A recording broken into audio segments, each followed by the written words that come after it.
नमस्कार मंडळी, चला पाहूया मजेशीर जोक्स. एका बागेत प्राणी पाहायला 40 रुपये फी ठेवली. माणसे काही येईनात. हे पाहून 20 रुपये फी ठेवली, तरी माणसे जाईनात. मग 10 रुपये फी केली, तरी लोकांनी दुर्लक्षच केले.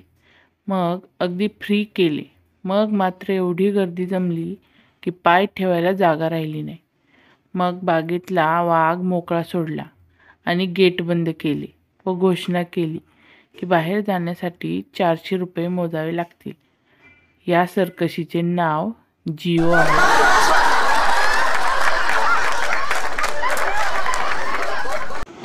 पुरुष कितीही व्यस्त असला तरी थोडा वेळ काढून समोरून येणाऱ्या स्त्रीकडे पाहतोच.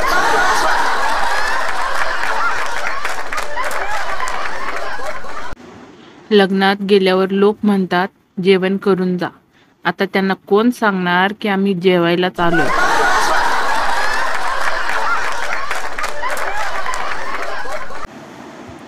वाघिणीला आयुष्यभर पुरेल एवढी मोठी शिकार वाजत गाजत देण्याचा समारंभ म्हणजे लग्न.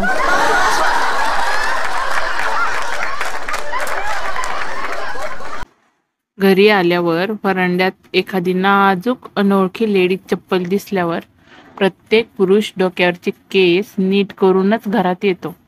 संस्कार हो संस्कार, दुसरं काय. तुम्हाला काय वाटलं?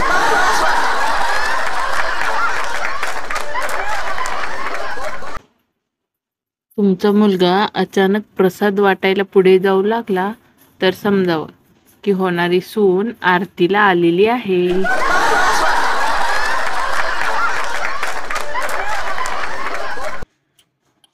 मारवाड़ी व्यापारी केबीसी में हॉट सीट पर.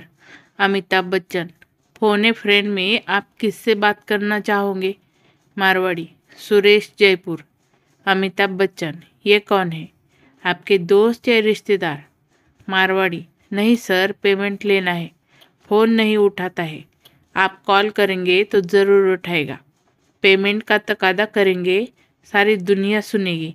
यदि यहाँ से कुछ नहीं जीता और वहाँ से पेमेंट आ गया तो मेरा काम हो जाएगा. अमिताभ बच्चन, सर मैं आपके पाँव छूकर आपका आशीर्वाद चाहता हूँ. मारवाड़ी तो मारवाड़ी हो है.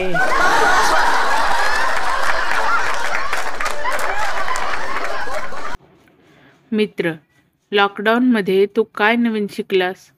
भाऊ, झाडू मारताना पुढे पुढे जावं लागतं आणि फरशी पुसताना मागे मागे यावं लागतं.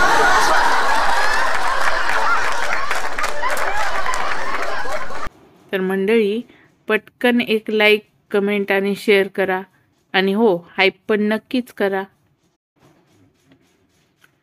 बायका एकमेकींच्या साड्या पाहून जळतात तर नवरे एकमेकांच्या बायका पाहून जळतात.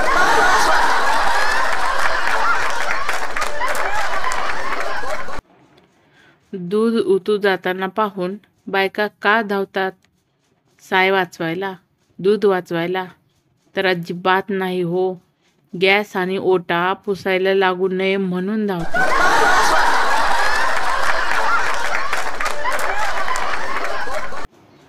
बायको म्हणते आई शिकवते आणि आई म्हणते बायको शिकवते. मला प्रश्न पडला, शिक्षक दिनाच्या शुभेच्छा कोणाला देऊ?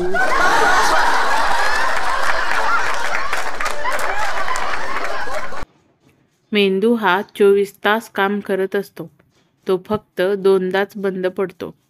एक परीक्षेच्या वेळी आणि दुसरा बायको पसंत करताना.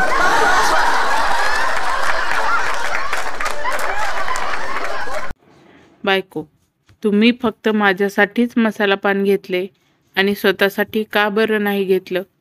नवरा, मी पान तोंडात नसलं तरी गप्प राहू शकतो.